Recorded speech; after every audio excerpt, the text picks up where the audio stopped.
Hello everyone, welcome back to our YouTube channel ARA study classes. So आज हम करेंगे transportation engineering का part 2। ठीक, चलो तो उससे पहले मैं 2 टॉपिक पढ़ाऊंगा क्योंकि ये आपके सिलेबस में मतलब लिखा नहीं था वैसे स्पेसिफिक हम, लेकिन पूछा गया है, प्रीवियस ईयर ही पूछा गया है, तो मैं ये कराऊंगा। ठीक, चलो तो करते हैं मार्शल स्टेबिलिटी टेस्ट। ठीक, अब देखो ये हमने पढ़ा था जब हम पढ़ रहे थे फ्लेक्सिबल पेमेंट। अब यहाँ याद दिला दे रहा हूँ, आपका यूनिट 4 का ये टॉपिक है फ्लेक्सिबल पेमेंट। तब वहाँ मैंने 4 मेथड ऐसे बताए थे, तो उसमें से पहला मेथड ही था मार्शल स्टेबिलिटी टेस्ट। ठीक, तो ये आपका पूछा जाता है। तो उसमें हम क्या निकालते थे? Optimum content of bitumen, optimum bitumen content. मतलब कि आप जब मिक्स कर रहे हैं एग्रीगेट और ये बिटुमिन को, तो कितना मतलब आपको कंटेंट मिलाना है इस बिटुमिन का जिससे एक अच्छी स्ट्रेंथ मिले। ठीक, तो इसके लिए मार्शल जी ने देखो क्या बोला कि आपको एग्रीगेट लेना है। एग्रीगेट मतलब आपको सब उसी में एग्रीगेट, इसमें coarse aggregate, fine aggregate, filler सब। अब ये कितना आप ये टेस्ट कर रहे हैं, मान लो हमने 1200 ग्राम लिया। ठीक, ऐसे आप इस बिटुमिन लेंगे। अब विटामिन कितना? अब ये 3.5 से लेकर 4% तक आपको लेके चलना है। ऐसे एक ही बार में नहीं, आपको ऐसे टेस्ट करते चलना है। जहां पर आपको मिल गया सुटेबल स्ट्रेंथ, वहीं आपको ये उतना विटामिन कंटेंट ले लेना है। ठीक, अब इसके लिए टेम्परेचर बताया कि आपको एग्रीगेट को कम से कम 175 से लेकर 190 डिग्री सेल्सियस तक गर्म कर लेना। क्यों? क्योंकि इससे इसमें जो भी मॉइस्चर कंटेंट होगा वो रिमूव हो जाएगा। ऐसे सेम आपको बिटुमिन को कर लेना है जिससे इसमें एक विस्कोसिटी आ जाए। कितना? 120 से लेकर 125 डिग्री सेल्सियस तक इतना गर्म कर लेना है। क्यों? उसके बाद इन दोनों को आपस में मिक्स करा देना है। ठीक, इनको आपस में मिक्स कर देना है। मिक्स्ड, वो भी हीट मतलब ऐसे नहीं ठंड करके, दोनों मतलब गर्म रहेंगे तभी तो अच्छे से मिक्स होता है। तो मिक्स कर देना, वो भी हीट टेम्परेचर कितना रखना है इसका? 155 से लेकर 160 डिग्री सेल्सियस तक। ठीक, इन दोनों को ऐसे मिक्स कर देना है। उसके बाद एक माउल्ड आता है। अब ये माउल्ड का पूरा स्पेसिफिकेशन मतलब देख लो, मैंने यहाँ फिगर लाया है। ये आपका होता है मार्शल स्टेबिलिटी टेस्ट। अब यहाँ देखो माउल्ड लिखा है ना, तो ये माउल्ड का डायमेंशन होता है। अब इसी में माउल्ड में माउल्ड को पहले हीट करना होता है। तो माउल्ड प्री हीटेड, ये माउल्ड पहले से मतलब आपका गर्म रहता है। कितना टेम्परेचर इसका रखना? 135 से लेकर 150 डिग्री सेल्सियस तक इतना इसको गर्म करके इसमें क्या करना है? अब जो आपने लिया ये एग्रीगेट और बिटुमिन का मिक्सचर, इसमें फिल्ड कर देना है। अब देखो इसका डायमेंशन ध्यान रखना कितना होता है। ये आपका मान लो माउल्ड है, तो ये ऊपर का डायमेंशन आपका होता है 101.6 mm। ठीक, और यहाँ इसका जो डेप्थ होता है वो 63.5 mm होता है। ठीक, ये इसकी डायमेंशन होती है। इसमें आपको सिंपल बस यही एग्रीगेट को पूरा फिल कर देना है। ठीक, उसके बाद जब फिल करने के बाद क्या है, इसमें कुछ वाइट्स आ जाते हैं। तो वाइट्स को कंपैक्ट करने के लिए आपको यहाँ पर ऊपर से और नीचे से 75 टाइम्स कंपैक्ट कर देना है। कितना? 75 बार, ऊपर भी और नीचे भी 75 टाइम्स। देखो यहाँ कंपैक्ट करने के लिए इंस्ट्रूमेंट है, ये देखो ऐसे कुछ इंस्ट्रूमेंट होता है, इससे आपको कंपैक्ट करना है। ये देखो आपका माउल्ड रखा हुआ है। ठीक, तो ये कर देना है। उसके बाद आपका ये तैयार हो गया क्या? एक मोल्ड। उसके बाद इसको कूल मतलब ठंडा होने देते हैं। उसके बाद वहां से आपको एक सैंपल मिल जाता है। अब जो सैंपल मिला उसको उस पे हम लोड अप्लाई कराते हैं। ऐसे आपको फिर इसमें से निकाल लेना है, फिर उस सैंपल को ले जाना है, यहाँ पर ऐसे रखा जाता है। देखो यहाँ ऐसे दिखा रहा है ना, ऐसे गोल सा कुछ इसमें से जब निकालेंगे तो ऐसे सैंपल मिलेगा। उसके बाद इसमें जाकर आपको फिट कर देना है। फिट करने के बाद आपको क्या करना है? लोड अप्लाई करना है, अप्लाइड लोड। ठीक, लोड अप्लाई करना कितना? वो भी 51 mm पर मिनट। ठीक, इस रेट से आपको लोड को अप्लाई करना है। ठीक, और यहाँ पर टेम्परेचर आपको मेंटेन करके रखना पड़ता है, ये भी ध्यान रखना, 60 डिग्री सेल्सियस इतना टेम्परेचर मेंटेन करना पड़ता है। अब वो आप पे डिपेंड है वो कैसे करोगे। ठीक, तो यहाँ इस रेट से आपको लोड अप्लाई करोगे। अच्छा, जब लोड अप्लाई करोगे तो कुछ ना कुछ ऐसे सेटलमेंट होगा, वो आपको नोट करना है कितने लोड पे कितना सेटलमेंट होता है। मतलब यहाँ पर आपको लोड अप्लाई करेंगे और सेटलमेंट को नोट करते जाएंगे। ठीक, सेटलमेंट कितना मतलब आया, ये नोट कर देना है। ठीक, यहाँ जो लोड अप्लाई करते हैं, जो मतलब मैक्सिमम आपका आता है, उसे बोलते हैं मार्शल स्टेबिलिटी। Martial stability. और जो सेटलमेंट आया होता है, इसको बोलते हैं फ्लो वैल्यू। ठीक, अब वहाँ आपके देखो, मैंने जो पीडीएफ भेजा था उसमें कुछ लिखा है, वो मैं पढ़ के बता दे रहा हूँ, समझा दूँ। एक सेकेंड, देखिए ये मैंने आप सबको पीडीएफ दिया था ना, तो इसमें लिखा हुआ है कुछ थ्योरी, ये देख लेना कि लोड हम अप्लाई करते हैं किस रेट से, 51 mm पर मिनट के इस मतलब इस रेट से हम अप्लाई करेंगे। उसके बाद स्टेबिलिटी डिफाइन करेंगे, इस carried by the specific standard temperature कितना 60 डिग्री लेके चलना है, ये सब लिख देना। ठीक, यहाँ पर हमें जो मिला मार्शल स्टेबिलिटी, मतलब जो मैक्सिमम लोड है जहाँ पर फेल करता है, ये आपको बोला ना, लोड अप्लाई करते जाना है, जहाँ पर फेल कर जाएगा वो आपका हो जाएगा मार्शल स्टेबिलिटी। ठीक, उसके बाद जो सेटलमेंट नोट होता है, इसे बोलते हैं मार्शल फ्लो वैल्यू। ये आपका होता है फ्लो वैल्यू, मैंने लिखा है यहाँ, लिखना मार्शल फ्लो वैल्यू। ठीक, और अगर आपको इसमें से डिफॉर्मेशन निकालना है, तो अगर आपको डिफॉर्मेशन निकालना है, ये मतलब सेटलमेंट निकालना है, तो ये 0.25 इंटू जो आपका फ्लो वैल्यू आएगा उससे मल्टीप्लाई कर देना।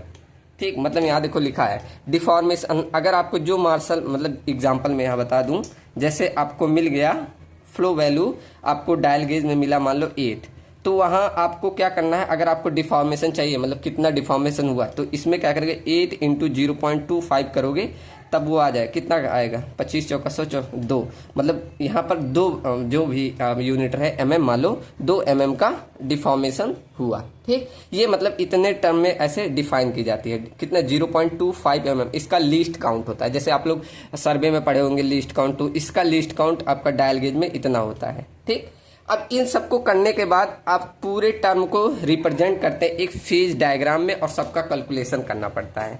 कैसे, आप लोगों ने पीडीएफ देखा होगा, तो कुछ ऐसे मैंने फेज डायग्राम बनाया। ठीक, बनाया था ना, तो इसको देखो, यहाँ पर जो जो चीजें थी उन सबको ऐसे लिख दो। आप लोगों ने सॉइल में फेज डायग्राम बनाना पड़ा होगा, तो ऐसे फेज डायग्राम बना दीजिए। अब क्या क्या उसमें फिल किए थे, पहले तो कोर्स एग्रीगेट, फिर आप फाइन एग्रीगेट, फिर उसमें फिलर फिल किए थे, फिर उसमें और क्या फिल करते हैं, बिटुमिन फिल करते हैं। बिटुमिन फिल करने के बाद लास्ट में बच जाता है एयर वाइड। एयर आपका उसमें थोड़ा बहुत बच जाता है, ये आप लोग सॉइल में भी सुने होंगे कि आप चाहे जितना कर लें आपका एयर रह ही जाता है। ठीक, तो ये हो गया। अब बताइए इसका कुछ वेट होगा, ये कोर्स एग्रीगेट का कुछ वेट होगा, कुछ वेट फाइन एग्रीगेट का होगा, कुछ वेट आपका इस फिलर का होगा, वेट ऑफ फिलर का होगा, कुछ वेट इस आपका बिटुमिन का होगा, कुछ वेट ऐसे एयर का होगा। सेम ऐसे कुछ वॉल्यूम आपका कोर्स एग्रीगेट का होगा, कुछ वॉल्यूम आपका फाइन एग्रीगेट का होगा, और कुछ वॉल्यूम आपका ऐसे फिलर का होगा, और ऐसे सेम बिटुमिन का, सेम वॉल्यूम एयर का। लेकिन यहाँ वेट इसका एयर का 0 हो जाता है, एयर का कोई वेट नहीं होता, सिर्फ वॉल्यूम होता है। ठीक, चलो, तो ये आपका ऐसे कुछ फेज डायग्राम बनाना है। अब उसके बाद 6 टर्म अभी हम निकालेंगे। कैसे, पहले एक चीज सीखिए, आप लोगों ने पढ़ा होगा स्पेसिफिक ग्रेविटी इक्वल टू क्या होता है, unit weight of solid divided by unit weight of water, यही होता है ना। तो अगर मैं इस मिक्स का लिखना चाहूं तो क्या ऐसे लिख लूंगा कि यूनिट वेट ऑफ इस मिक्स, जो आपने टोटल मिक्स किया इसका, divided by unit weight of water, लिख सकता हूं। ठीक, तो यहां से अगर मैं क्या कर दूं, यूनिट वेट को ग्राम पर सीसी में लेके चलूं, तो क्या होता है, गामा डब्ल्यू इक्वल टू 1 ग्राम पर सीसी होता है। अगर मतलब इसमें लेके चलते हो यूनिट में, तो 1 ग्राम पर सीसी होता है। तो क्या specific gravity GS equal to मैं लिख सकता हूं गामा मिक्स, लिख लूं, किसी को दिक्कत नहीं ना। तो यहाँ पर स्पेसिफिक ग्रेविटी, अब यूनिट वेट का फॉर्मूला क्या होता है, वेट बाई वॉल्यूम। ठीक, तो यहां से अब जब भी मैं स्पेसिफिक ग्रेविटी निकालूंगा तो ये फॉर्मूला यूज करूंगा, क्या, वेट बाय वॉल्यूम। ये ध्यान रखिए कि हमें यहाँ लेके चल रहा हूं कि यूनिट वेट ऑफ वाटर कितना है, 1 ग्राम पर सीसी, ये ध्यान रखे चलिएगा। ठीक, तो अब मैं जब भी स्पेसिफिक ग्रेविटी करूंगा तो ये इसमें कन्वर्ट करता जाऊंगा। ठीक, अब मतलब पूरा आपको जब भी 6 अभी टर्म निकालूंगा, 6 में ये ध्यान होना चाहिए कि स्पेसिफिक ग्रेविटी का ये फॉर्मूला है, क्या, weight by volume, GS equal to weight by volume. चलो, अब उसमें पहला टर्म लिखा था थ्योरेटिकल स्पेसिफिक ग्रेविटी, देखा है ना सबने। अब थ्योरेटिकल स्पेसिफिक ग्रेविटी का मतलब इतना है कि उसमें आप जो है ये वॉल्यूम ऑफ एयर नहीं कंसीडर करते। ठीक, तो पहला हम टर्म निकालेंगे theoretical specific gravity. Specific gravity आपका ये प्रीवियस ईयर में आया है, इसलिए करवा रहा हूँ। ठीक, टी से इसे डिनोट कर रहे हैं, और इन सब को हम वैल्यूम में निकालेंगे, वैल्यूम के टर्म में दिखा रहे हैं। ठीक, तो ये हो गया हमारा थ्योरेटिकल स्पेसिफिक ग्रेविटी जीटी। अब थ्योरेटिकल मतलब इसमें हम क्या नहीं लेके चल रहे हैं, volume of air equal to 0 लेके चलते हैं, इसीलिए बोला जाता है थ्योरेटिकल स्पेसिफिक ग्रेविटी।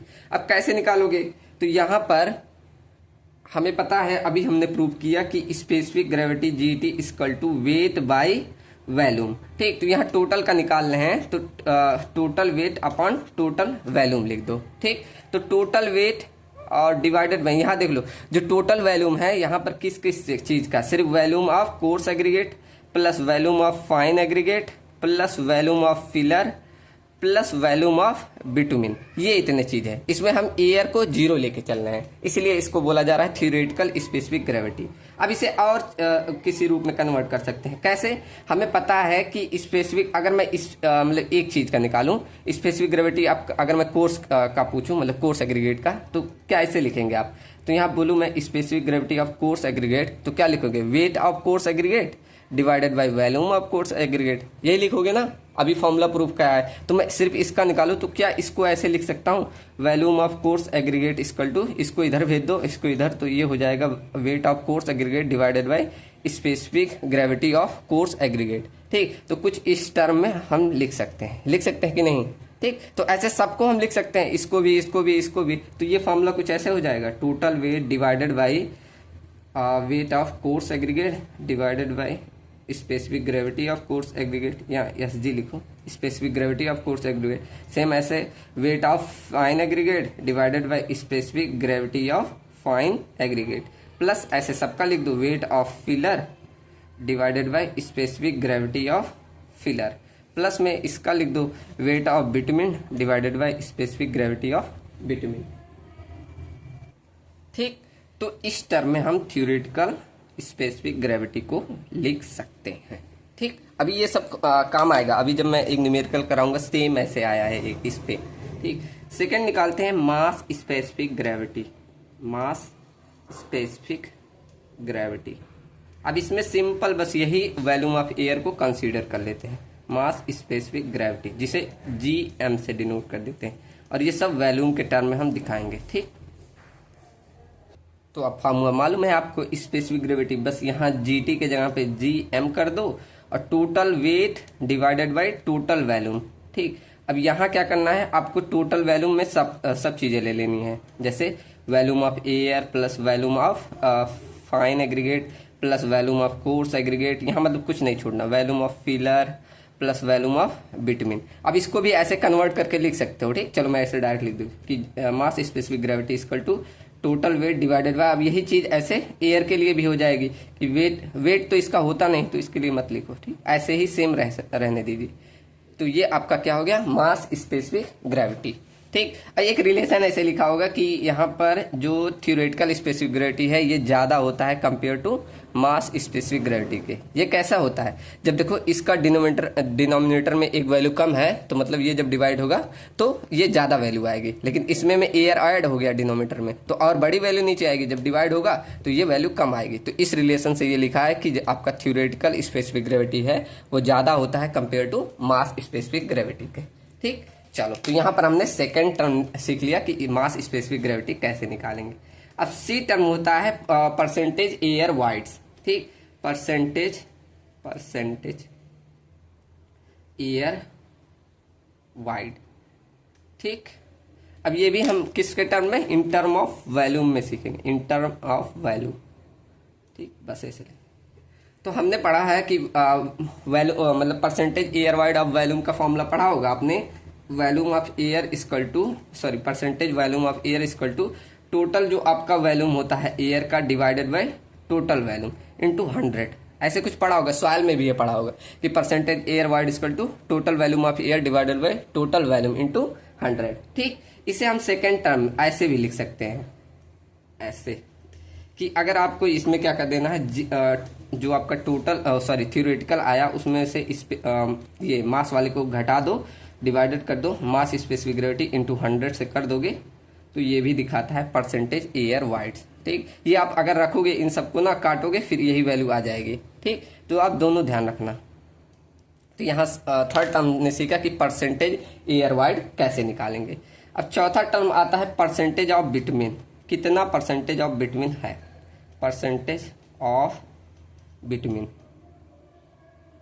ठीक, ये भी हम किस में, इन टर्म ऑफ वॉल्यूम ही सीखेंगे।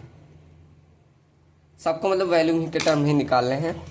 अब इसका क्या फॉर्मूला, वही परसेंटेज में निकाल लो, तो percentage of bitumen equal to, अब जितनी मतलब अमाउंट बिटवीन मिलाया डिवाइडेड कर दो टोटल वॉल्यूम से।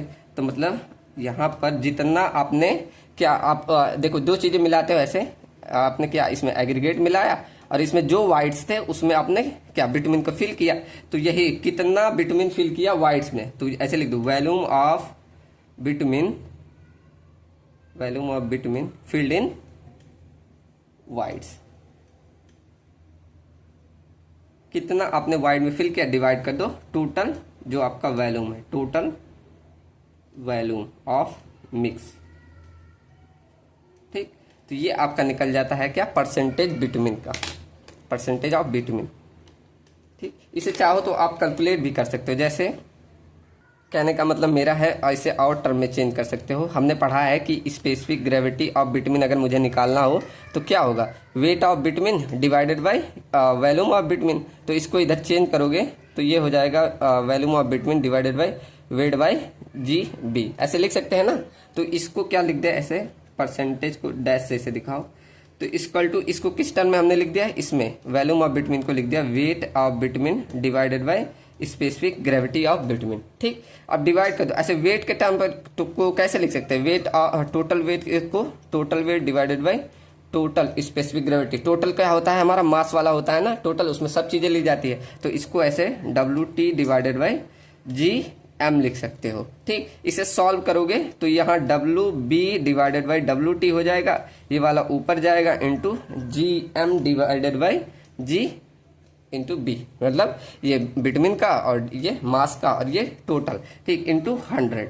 अब ये बताओ, ये दोनों और ये दोनों मिलके क्या परसेंटेज नहीं दिखा रहे हैं, तो इसको ऐसे लिख दें, मतलब परसेंटेज ऑफ बिटवीन को ऐसे लिख सकते हैं, GM mass specific gravity divided by आपका बिटवीन का स्पेसिफिक ग्रेविटी इंटू, अब देखो wait of bitumen divided by total weight into 100 करते हो तो परसेंटेज नहीं निकलता, कितना परसेंटेज ऑफ बिटवीन है, बिटवीन ये नहीं मालूम चल जाएगा। ठीक, तो कुछ इस तरह भी ऐसे लिख सकते हो, इसको समझ में आया सबको। ठीक, चलो अब अगला टर्म, दो टर्म एकदम इजी है। पांचवा टर्म है आपका VMA, ऐसे भी लिखा होता है, या वाइड्स इन मिनरल, वाइड्स इन मिनरल एग्रीगेट, मतलब टोटल आपने जो बनाया उसमें कितना वाइड है ये आपको निकालना है। तो कैसे निकाल सकते हो, आपके दो चीज वाइड्स के होंगे, या तो एयर होगा वाइड में और या तो बिटवीन। तो ऐसे लिख सकते हैं क्या कि टोटल मतलब void in mineral equal to जो आपका वाइड आया मतलब वॉल्यूम ऑफ बिटवीन है प्लस आपका वॉल्यूम ऑफ एयर, इन दोनों को जोड़ दोगे तो यही आपका निकल जाएगा क्या, आपका wide in mineral of aggregate. ठीक, समझ में आया ना सबको। ऐसे छठवां टर्म हम निकाल लो, ये आसान लगाओगे कि टोटल वाइड कितना रहेगा, वाइड में आपका बिटवीन फिल होगा और क्या वही एयर, दो ही चीज रहेगा। तो ऐसे वॉल्यूम इन मिनरल एग्रीगेट निकाल लोगे। ठीक, अब हम निकालते हैं कि कितना वाइड्स में बिटवीन फिल होगा, इसका अगर परसेंटेज निकालना हो तो मतलब वाइड्स फिल्ड विथ बिटवीन। अब इसे VFB से ऐसे लिखा जाता है। ठीक, तो VFB इक्वल टू आपका फॉर्मूला हो जाता है कितना बिटवीन की वॉल्यूम है डिवाइडेड बाय आपका ये मिनरल कितना था। अब यहाँ हम कंपेयर कर रहे हैं किसके, टोटल वाइड से, जैसे आपने उसमें पढ़ा होगा E का formula volume of wide divided by volume of solid. तो अब इसमें देख रहे हैं ऐसे volume of bitumen divided by total volume of wide into 100। ठीक, तो ये कुछ ऐसे निकल जाएगा 6 टर्म। तो ये 6 टर्म आपको ध्यान होने चाहिए। अब चलिए न्यूमेरिकल करते हैं, इसी पे आपका एक सॉल्व क्वेश्चन आया है। तो आपका क्वेश्चन, रुकिए मैं निकालूं, एक चीज छूट रहा है, देखो इन सब का ऐसे डायग्राम बना लेना कि बिटवीन का परसेंटेज के लिए और मार्शल स्टेबिलिटी कुछ ऐसा बनता है, फिर परसेंटेज ऑफ बिटवीन और फ्लो वैल्यू के लिए कुछ ऐसा, ये ऐसे ध्यान रख लेना। ठीक, ये सब मतलब पूरे एनालिसिस से आता है, तो बस आप ऐसे बना देना 6 को। ठीक, परसेंट ऑफ बिटवीन प्लस और unit weight, percentage of bitumen plus void filled by bitumen void mineral aggregate. ठीक, तो ऐसे 6 को ध्यान रख लेना। तो ये आपके प्रीवियस ईयर में आया था 7 मार्क्स में, इसलिए मैंने करा दिया। अब चलो मैं न्यूमेरिकल कराता हूँ इस पे।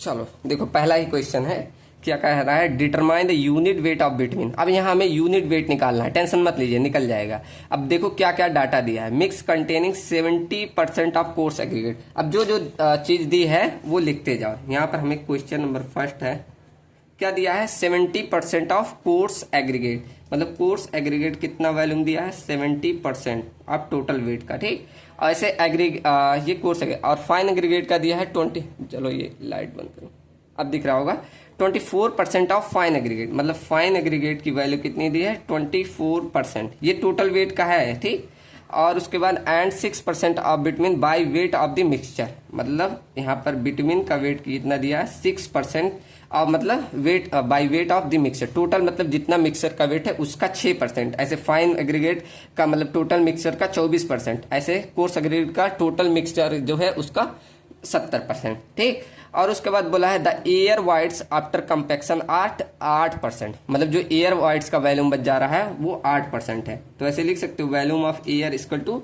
8%।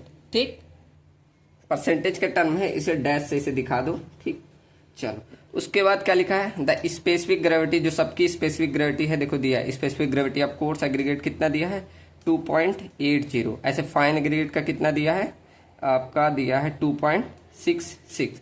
उसके बाद आपका दिया है स्पेसिफिक ग्रेविटी ऑफ बिटवीन, ये आपका 1 दिया है। ठीक, चलो तो अभी हमने फॉर्मूला सबका प्रूव किया। तो यहाँ पर हमने अभी देखो यहाँ से शुरू करो, volume percentage volume of air का हमने निकाला, VA डैश से लिखा था कि volume of air divided by total volume, यही निकाला ना, पीछे देखो अभी जस्ट हमने प्रूव किया यहाँ पर। ठीक, तो यहाँ पर हमें इसकी वैल्यू दी है, परसेंटेज जितना है उतना दिया है। ठीक, तो यहाँ पर कितना है, 8%, मतलब इसे लिख सकते हैं 0.08 equal to volume of air divided by total volume. ठीक, तो यहाँ से अगर मैं इसका वैल्यूम निकालूं कि मतलब एयर का वैल्यूम कितना है, तो कितना हो जाएगा, 0.08 into we equal to volume of air. ये तो परसेंटेज के टर्म था, ये हमारा हो गया कि टोटल वैल्यूम का कितना ये है, इतना। ठीक, चलो समझ में आया ना, ये आपका पहला स्टेप हो गया, ये करना था। अब ऐसे सबको आपका वैल्यूम निकालना है। क्यों हम कर रहे हैं जानते हैं, हमें पूछा है क्या, unit weight, unit weight equal to क्या होता है, वेट बाय वैल्यूम, तो हम वैल्यूम और वेट फाइंड करेंगे। ठीक, चलो तो हम पहले सबका अब क्या करना है, वैल्यूम निकाल लेते हैं। हमें वेट दिया है, अब देखो पहले हम कोर्स एग्रीगेट का निकाल लेते हैं। चलो पहला हम निकाल लेते हैं volume of coarse aggregate, coarse aggregate. ठीक, चलो तो इसका वैल्यूम कैसे निकालेंगे, हमने पढ़ा था स्पेसिफिक ग्रेविटी अगर हमें निकालना हो कोर्स एग्रीगेट का। यहाँ देखो specific gravity of coarse aggregate equal to क्या होता है, weight of coarse aggregate divided by volume of coarse aggregate, formula पीछे बताया ना। ठीक, तो यहाँ पर अब देखो specific gravity of coarse aggregate मालूम है कितना, 2.80 दिया है ना, equal to weight of coarse aggregate कितना है, टोटल जितना मतलब वेट है उसका 70%, मतलब 0.7 टाइम्स ऑफ टोटल वेट का, divided by volume of coarse aggregate. ठीक, अब यहां से आप वैल्यूम निकाल सकते हैं, निकाल लेंगे कि नहीं, इधर इसको इधर भेजिए, तो volume of coarse aggregate equal to 0.7 times of weight divided by 2.80, देखो कितना आएगा, कर लो 0.70 डिवाइडेड बाय 2.80, ये आ गया कितना, इसका वैल्यूम आ गया कोर्स एग्रीगेट का 0.25 टाइम्स ऑफ टोटल वेट। ठीक, अभी देखो कितना इजी है। उसके बाद ऐसे सेकंड निकाल लो, सेकंड हम निकाल लेते हैं वैल्यूम ऑफ क्या है, फाइन एग्रीगेट, फाइन एग्रीगेट। इसका कैसे निकाल लोगे, सेम यही formula, specific gravity of fine aggregate का हमें मालूम है equal to weight upon fine aggregate divided by volume of fine aggregate. ठीक, ये सब बता चुका पीछे अच्छे से, अब सब वैल्यू मालूम है, रख दो। कितना है स्पेसिफिक ग्रेविटी, कितना है इसका है 2.66, इक्वल टू वेट कितना है इसका 24%, मतलब 0.24 times of total weight divided bye क्या आपका वैल्यूम ऑफ फाइन एग्रीगेट। ठीक, अब निकाल लो, इसको इधर भेज दो, volume of fine aggregate equal to, अब डिवाइड कर दो 0.25 W डिवाइडेड बाय 2.66, यहाँ से आपका निकल गया वैल्यूम ऑफ फाइन एग्रीगेट। ठीक, चलो करो 0.24 डिवाइडेड बाय 2.66, ये करोगे आपका आ जाएगा 0.09022 W। ठीक, इतना वैल्यूम आ गया किसका, फाइन एग्रीगेट का। ठीक, अब ऐसे सेम निकाल लोगे बिटवीन का वैल्यूम, उसके बाद निकाल के सबका जोड़ लोगे, आपका टोटल वैल्यूम मालूम चल जाएगा। ठीक, चलो निकालो। थर्ड टर्म हम निकाल लेते हैं, volume of bitumen, volume of bitumen. अब इसको कैसे निकालोगे, हमें पता है specific gravity of bitumen equal to weight of bitumen divided by volume of bitumen, ये फॉर्मूला होता है। अब इसका स्पेसिफिक ग्रेविटी दिया है 1 इक्वल टू, ये आपका वेट कितना है 6%, equal to 0.06 time of total weight divided by volume of bitumen. Simple. अब इधर रख ले आओ, volume of bitumen equal to 0.06 b divided by 1, मतलब इसका वैल्यूम कितना आ गया, सॉरी ये बी नहीं डब्लू है, ठीक डब्लू, तो ये कितना आ गया 0.06 ऑफ डब्लू। ठीक, इतना कितना वैल्यूम आ गया किसका, बिटवीन का। ठीक, अब सबको जोड़ लो। अब यहां पर नाउ ऐसे हम लिख सकते हैं, now finally total volume v equal to, हम लिख सकते हैं, सबको जोड़ दो। यहां पर हमारा वैल्यूम ऑफ एयर कितना निकल के आया 0.08 टाइम्स ऑफ v, प्लस अब आपका वैल्यूम ऑफ कोर्स एग्रीगेट कितना आया, यहाँ देखो कितना आया 0.25 टाइम्स ऑफ w। ऐसे आपका वैल्यूम ऑफ फाइन एग्रीगेट कितना आया 0.090, अब इसको 22 into W, plus volume of इस बिटवीन कितना है 0.06 इंटू डब्ल्यू। अब ये वैल्यूम वाला टर्म में दिया है तो इसको इधर भेज दे ऐसे, तो v minus 0.08 into we equal to 0.25 डब्ल्यू प्लस 0.09022, इसको इतना मत लिखो, ऐसे छोटा ही लिखो, ठीक, कोई जरूरी नहीं है, प्लस में 0.06 डब्लू। ठीक, अब सबको जोड़ लो, इसको घटाओगे, यहाँ पर टोटल में से इतना घटाओगे तो 1 माइनस 0.08 करोगे तो ये वैल्यूम आ गया कितना 0.92 टाइम्स वैल्यूम इक्वल टू, अब ये जोड़ लो 0.25 प्लस 0.090 प्लस 0.06। ठीक, तो ये कितना आ गया 0.4, ये आपका 0.4 टोटल वेट का। ठीक, अब सिंपल वेट बाय वैल्यूम हमारा स्पेसिफिक ग्रेविटी होता है, तो वैल्यूम को इधर भेजो, इसको इधर भेज दो, मतलब 0.92 इधर भेज दो और ये 0.4 इधर भेजोगे तो ये हो जाएगा वेट बाय वैल्यूम। अब हमें मालूम है वेट बाय वैल्यूम हमारा क्या होता है, यूनिट वेट निकाल लो, तो 0.92 डिवाइडेड बाय 0.4, ये करोगे आपका यूनिट वेट आ गया 2.3। ठीक, किसी को दिक्कत, ये आपका आ गया यूनिट वेट। ठीक, चलो इतना इजी था, बस आपको वही पूरा कॉन्सेप्ट मालूम होना चाहिए था। चलिए अब करते हैं क्वेश्चन नंबर 2।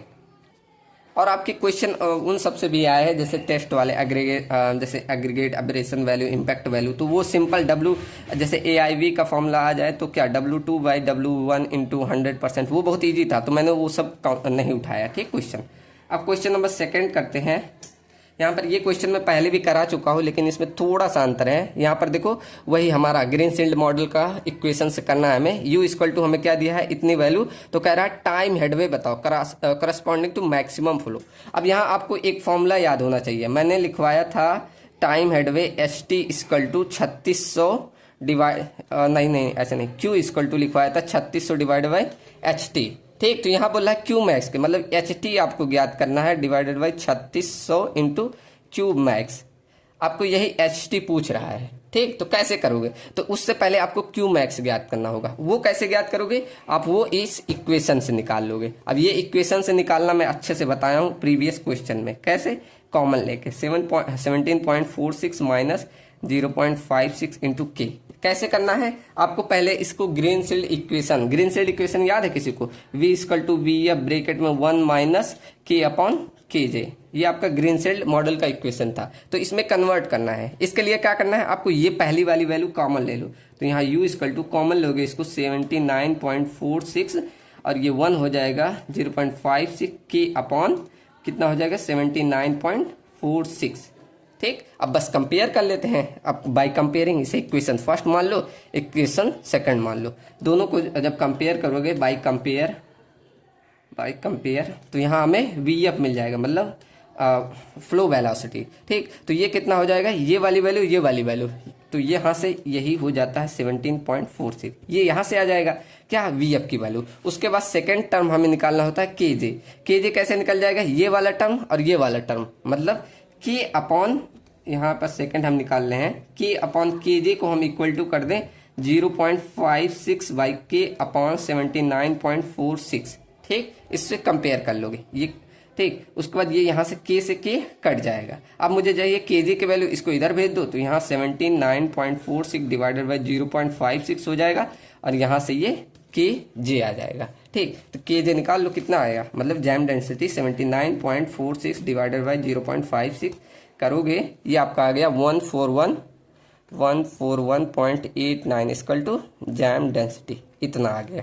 ठीक, अब सेकंड आपको क्या करना है, जैम डेंसिटी आ गया, आपको फार्मूला मालूम है क्यू मैक्स का, क्या मालूम है, K J into V F divided by 4 equal to हमारा क्या होता है, मैक्सिमम फ्लो। ठीक, अब के जे भी मालूम है, वी एफ भी मालूम है, कर दो डिवाइड। तो के जे की वैल्यू कितनी है 141.89 इंटू वी एफ की वैल्यू कितना है, वी एफ आपका है 79.46 डिवाइड कर दो 4 से, आ गया क्यू मैक्स 141.89 इंटू में 79.46, ये इतना आया, इसको डिवाइड कर दो 4 से, तो ये आपका आ गया 2 क्यू मैक्स की वैल्यू आ गई कितना 2818.64। ठीक, इतना आ गया मैक्सिमम फ्लो।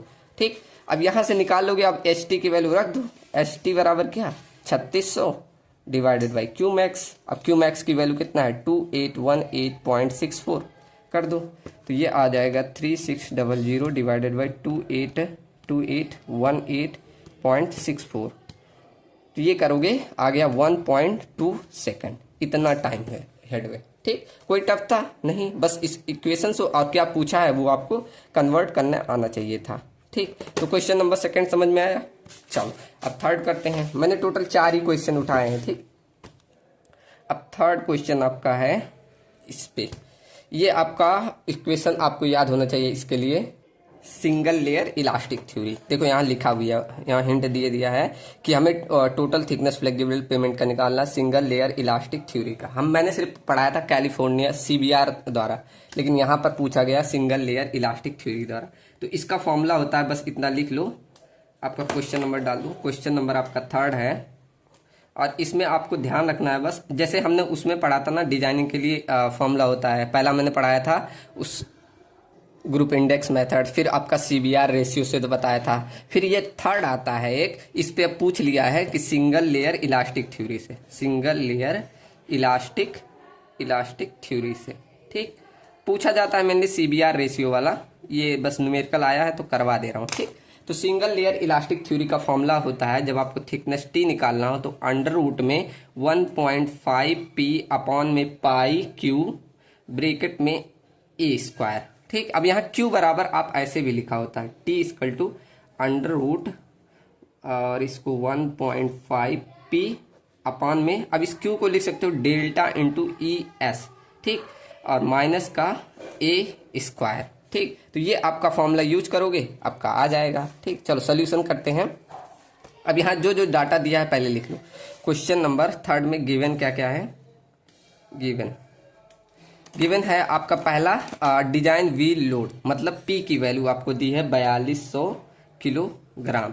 उसके बाद टायर प्रेशर, मतलब स्मॉल पी आपका टायर प्रेशर होता है, ये दिया है 6 किलोग्राम पर सेंटीमीटर स्क्वायर। उसके बाद आपको मॉडुलस ऑफ इलास्टिसिटी ES दिया है 150 किलोग्राम पर सेंटीमीटर स्क्वायर। उसके बाद डिफ्लेक्शन, मतलब वही डेल्टा की वैल्यू आपको दी है कितना 0.25, और यहाँ पाई की वैल्यू आपको ये दिया है इतना, ये आपको कोई जरूरत नहीं पड़ेगी। उसके बाद आपको ए की वैल्यू नहीं दी है, मतलब ए आपको निकालना पड़ेगा। अब ए कहाँ से निकाल सकते हो, टायर प्रेशर से। मैंने पहला टर्म पढ़ाया था ना ऐसे टायर प्रेशर के लिए पढ़ाया था, टायर प्रेशर। इसको कैसे निकालते थे, स्मॉल पी इक्वल टू जो आपका टोटल लोड आए डिवाइड बाई कॉन्टेक्ट एरिया, मतलब पाई ए स्क्वायर। इससे अब यहाँ आपको ये मालूम है तो ए की वैल्यू रेडियस निकाल सकते हो कि नहीं, निकाल लेंगे। कैसे, इसको इधर भेज दो, बस ए स्क्वायर को इधर भेज दो और ये पी बाई स्मॉल पी और ये अंडर रूट कर दो। ठीक, स्मॉल पी बाई पाई हो जाएगा। ठीक, रख दो वैल्यू, तो यहाँ पर रखोगे तो पी की वैल्यू कितनी है 4200 और स्मॉल पी की वैल्यू है 6 इंटू पाई, कर दो कितना आया, इसे आप करोगे ये divide 4200 divided by 6 into pi, तो यहाँ पर रेडियस आ गया 14.93। ठीक, इतना आपका रेडियस आ गया। तो ये आप जब ए निकाल रहे हैं, अब सारी वैल्यू आपको मालूम है, रख दो इसी पे। तो यहाँ पर आपको सेकंड वाला फॉर्म यही यूज करना है।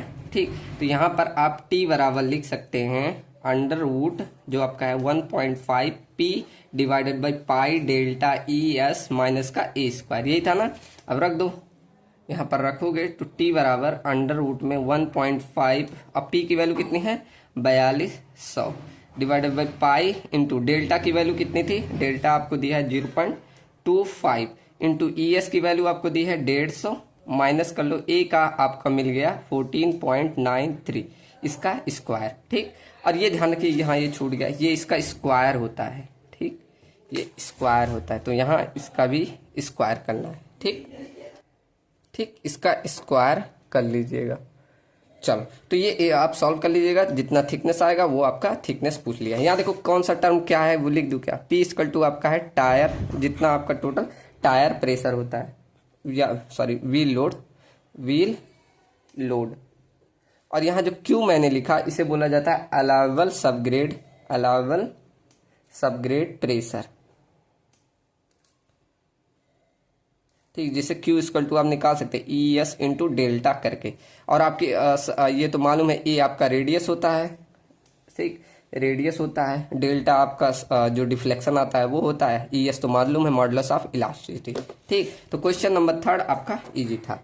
अब क्वेश्चन नंबर 4 आता है, उससे पहले मैं आपको कुछ पढ़ाऊंगा तब बताऊंगा। ठीक, क्वेश्चन नंबर 4 ये आपका बोला है इंटीरियर एंड एक्सटीरियर पे मतलब सिरमेंट। अब मैंने देखो रिजिड पेमेंट पढ़ाया था, तो सिर्फ उसमें मैंने निकालना बता दिया था सब चीजें, रेडियस कितना मतलब आपका इक्विवेलेंट रेडियस आएगा, और ऐसे 2 रेडियस टर्म निकाल, एक एल और एक बी निकालना सिखाया था। ठीक, तो वही आपको होता है, ये 2 चीजें निकाली थी। लेकिन यहाँ पर आपको क्या बोला है, इसमें calculate the stresses at interior and edge पे। अब ये समझो, जब आप एक रिजिड पेमेंट बनाते हो, ये आपका रिजिड पेमेंट है,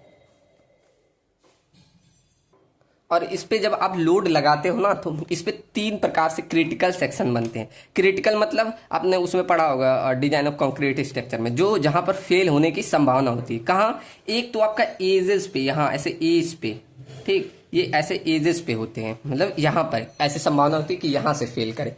एक तो यहाँ पर होता है ऐसे किनारों पे, ठीक, ऐसे किनारों पे। एक तो ऐसा होता है कि बीच में यहाँ फेल हो जाए, मतलब इस इंटीरियर पोर्शन में।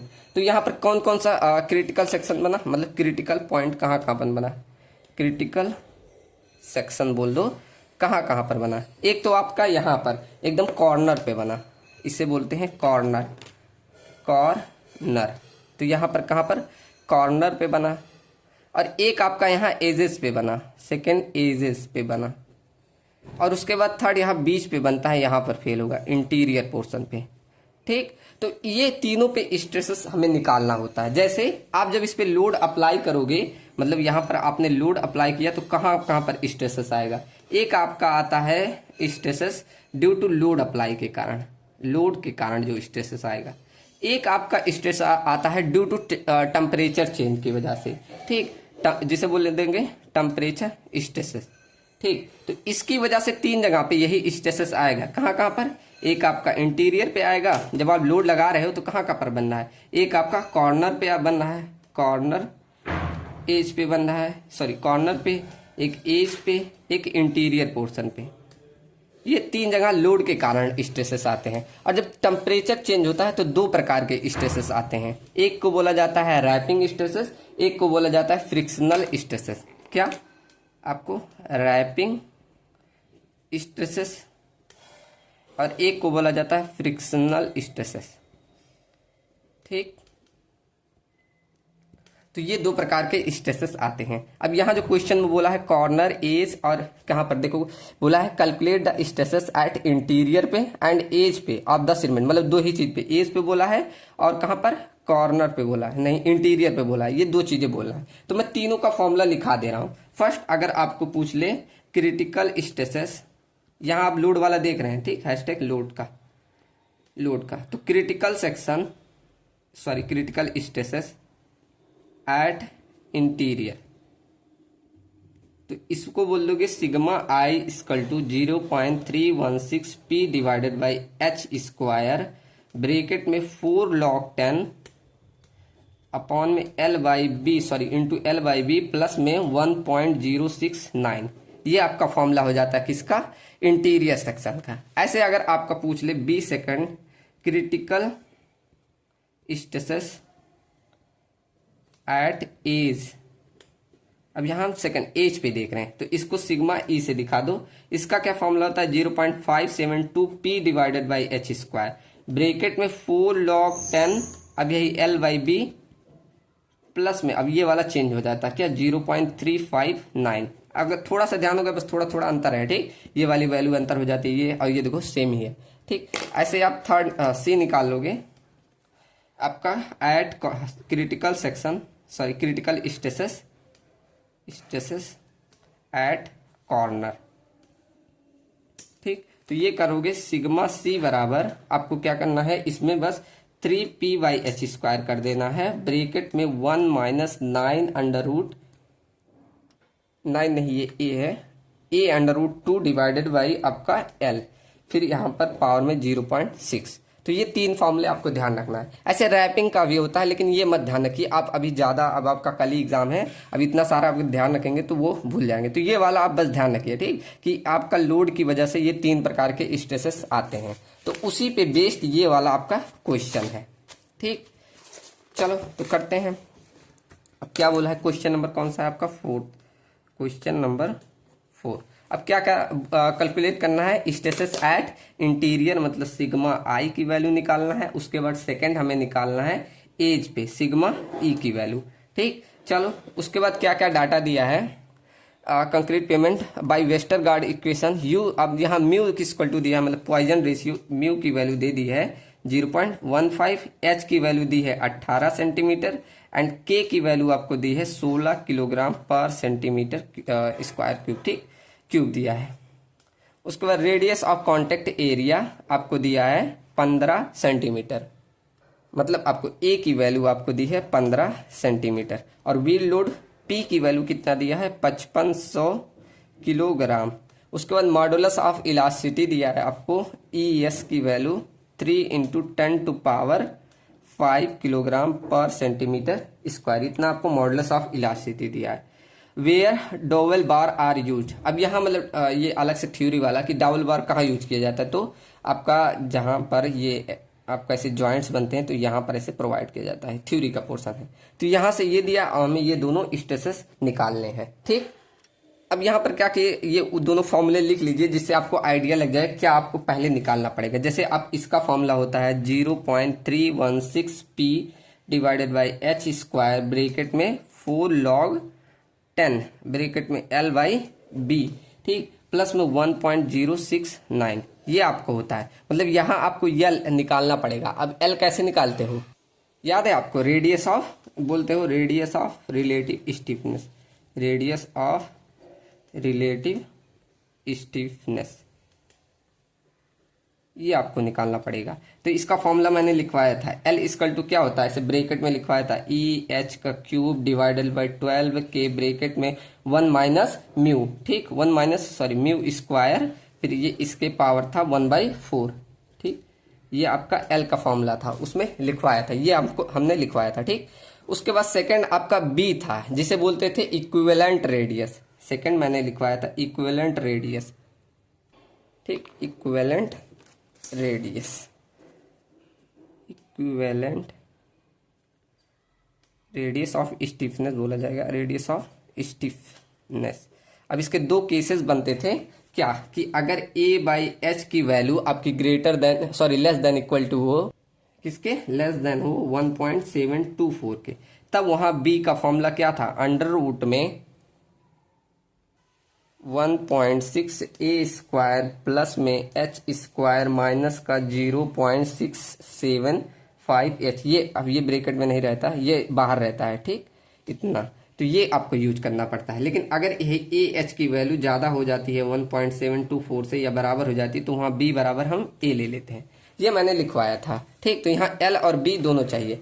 ऐसे इंटीरियर के लिए आपका क्या फॉर्मूला है, ये एजेस के लिए फॉर्मूला क्या है, ये भी लिख लो 0.572 p divided by h square bracket में 4 log 10 और ये LYB ही रहता है, प्लस में यहाँ पर बस यही चेंज हो जाता है क्या 0.369। ठीक, ये आपका फॉर्मूला है। अब पहले आप L निकाल लो, फिर उसके बाद B, तब डायरेक्ट आपको वैल्यू बस पुट कर देनी है। ठीक, चलो तो निकालते हैं। पहले L की वैल्यू निकाल लो, रख दो। अब वैल्यू ही रखनी है। ठीक, तो सब लोग रख लेना। अब करना अभी टाइम ज़्यादा हो जाएगा। आपका 40 मिनट का लेक्चर हो गया, ये 40 के और भी हो गया है। ठीक, तो सब लोग अब ट्राई करना।